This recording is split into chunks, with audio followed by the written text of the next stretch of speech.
Welcome back, listeners, to Sandman Stories Presents, a folklore podcast where I read you to sleep or until the next story. I'm your host, Dustin. And if you're wanting spicier tales, head on over to Sandman After Dark, where for as little as no money, you can hear me read stuff that is too hot for here. Today we are on the last two stories from the 13 Ecuadorian legends written down by Mario Conde. I owe him a big debt of gratitude for letting me share the stories of the peoples of Ecuador. And also to the Pesantes, I send a big thank you and much love from Michigan. They're the family I visited down in Ecuador. The first story is about curses and cruelty, and the second story is about a famous man who just happens to be dead. Okay, let's begin.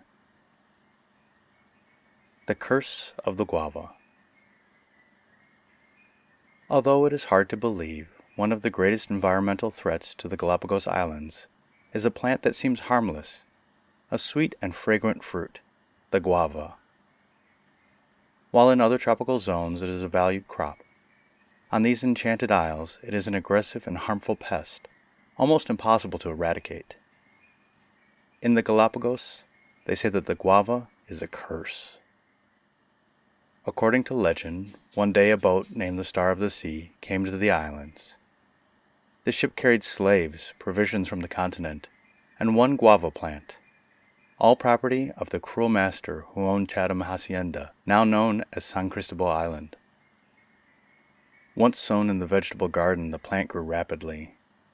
After a year, it bore its first fruit, so tempting and fragrant that it drew the attention of the slaves and workers. Warned of this fact, the landlord ordered the garden to be enclosed with a wire fence. As if this were not enough, he also warned that whoever dared touch a single one of the fruits would be punished with 300 lashes. Then came disaster. A young boy crawled under the fence and, with the innocence that accompanies childhood, began to devour the prohibited fruit, not realizing at that same time a jealous servant was running to the master's house. By the time the snitch could tell the master of the estate about the boy, the master was already in the garden, accompanied by two overseers. He took one look at the little intruder and mercilessly ordered his punishment. The boy went with the henchman calmly, not understanding what awaited him. Then, once tied to the whipping post, he shrieked in anguish and called out for his mother. Slaves and workers gathered around. Among them, a woman beside herself with grief and tears begged for them to take mercy on her son. Everyone watched the scene with heads bowed and glazed eyes. The master was just as cruel as ever. No one could prevent the child's execution. The master called out each one of the lashes, 5, 10, 15, 20, and he demanded more. But the executioners had stopped whipping the child. He was already dead. Tears rolled down the slaves' and workers' faces. Even the executioners dried their cheeks with their fists. The master smiled. Furious and uncontrollable, the men had still not untied her son before she ran to his side, fell to her knees, and put a hand on his body, and cursed the heartless master. "You will pay with your life," she told him, "and your plant will be a blight. It will grow uncontrollably, and the smell of its fruit will attract the people that will kill you and take possession of your land." Legend has it that it did not take long for the mother's prophecy to be fulfilled. The master was murdered in his own home. The Chatham plantation was divided up. The guava became a burden to the Enchanted Islands, uncontrollable to this day. The end.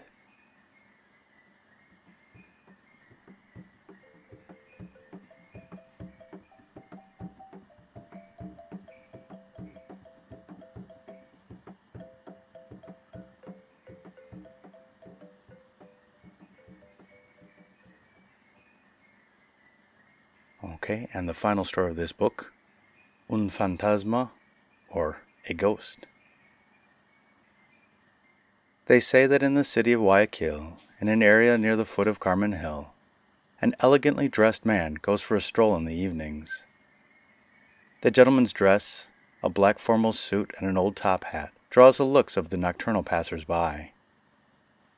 However, what really catches the attention is that the gentleman approaches all the parked taxis in the area and, paper in hand, asks that they take him to the place written down on the paper.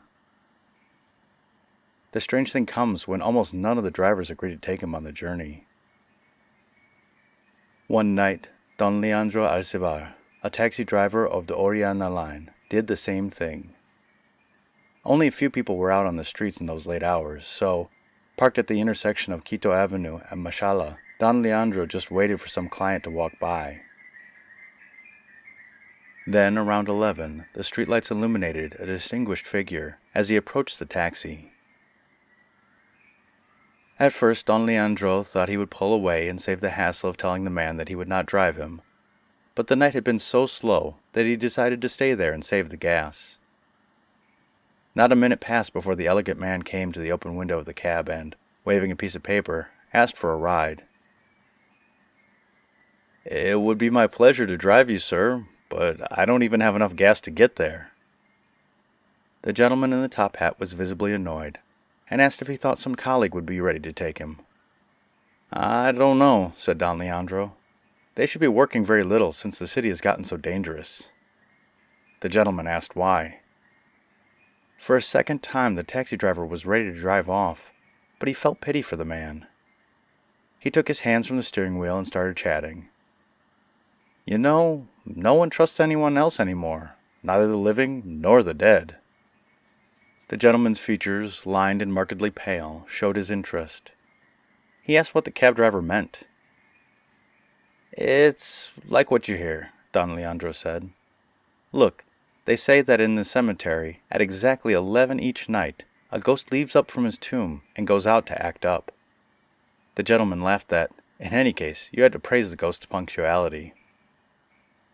"It's not that he leaves for the fun of it," Don Leandro explained, "but because there are 2 demons that wake him up at that hour." It was almost midnight. A few cars passed through the light from the street lamps lining the avenue. It seemed that the gentleman was interested in the conversation. He had stopped trying to get a taxi. Don Leandro kept talking about history. According to legend, an upper-class man who had lost his fortune made a pact with the devil. Through the pact, he became rich again, powerful and influential, going as far as becoming the president of the republic. But when the hour of his death came, he had a copper tomb made to keep the devil from taking his soul. The gentleman's face expressed his disbelief, like he was hearing a tall tale. "Even though you don't believe me," Don Leandro settled into his seat, "this president had a copper tomb made, the biggest in Guayaquil cemetery at the time. And they say that when he died, the devil could only take the body. So he left 2 demons to make sure the soul would never rest in peace." A breeze rising from the Guayas River blew the branches on a nearby tree. The tree's shadow seemed to back away. The lonely light lit the intersection. A taxi and an elegant figure together at the driver's side window. It all made for a mysterious night. Suddenly, the man asked the driver if he thought the story was true. Perhaps he had personally seen the ghost. Don Leandro assured him, "Many of my comrades have. Only they don't say anything because they don't want people to think that they're crazy. They say that they pick him up at midnight and took him to an address written on a piece of paper, just like yours. Then the guy told them that he didn't have any money and that they would return the next day. Can you believe it? The driver going to charge into the house of the dead president and discover that he's not only a creditor, but there's a mountain of taxi drivers that the ghost has ripped off?" The gentleman took off his top hat and smiled, to the disappointment of the taxi drivers. He put his hat back on and asked who the ghost was in life. This time, Don Leandro got ready to pull off definitively. He started the car and responded before driving off. "Emilio Estrada," he said. "The ghost that leaves his tomb to talk with the people, or hail a cab, is the ex-president Don Victor Emilio Estrada." The taxi faded into the lights of Quito Avenue, 1 block down from the general cemetery. The figure of the fine gentleman vanished. The end.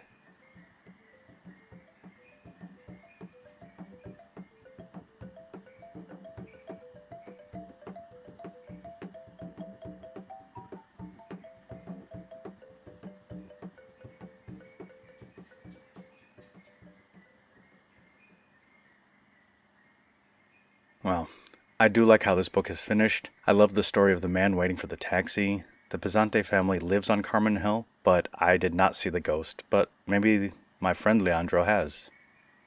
Still, I've been to that spot and I've seen the taxis. I just was not about to be out there at midnight when the Melandros and other peoples are out on their errands. And the first story was so sad, and I hope that the cruel man got what was his. Thank you again, Senor Conde, for letting me share Ecuador with the world. And the podcast shout-out goes to the Tales from the Enchanted Forest. Hosted by Fox and Sparrow, probably not their real names. These two friends go through and cover myths and legends and lore. They talk about Baba Yaga's house. They talk about 1001 Nights, The Little Mermaid. They cover folklore from around the world. I really like the show because they cover stories that I haven't covered yet, but they also cover the big name stories.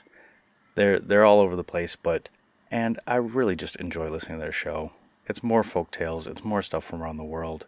What's not to love? And so if you love their show as much as I do, go and give them a like, a rating, and a review. And the listener shout-out is to Calabria, Italy. This is a region, not a city. The capital of this region is Cantazzaro. Interestingly enough, the area is where the name Italy comes from. Some of the earliest inhabitants were Greeks that colonized the area. In fact, the Greek-speaking inhabitants of the area call themselves Italiotes.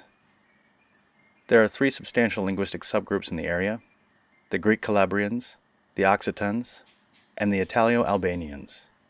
It is a beautiful area of Italy, and if I get the chance to go back there, I will certainly visit there. I tried to look up phrases in Greco, the Greek Calabrian language, but alas, I couldn't find any.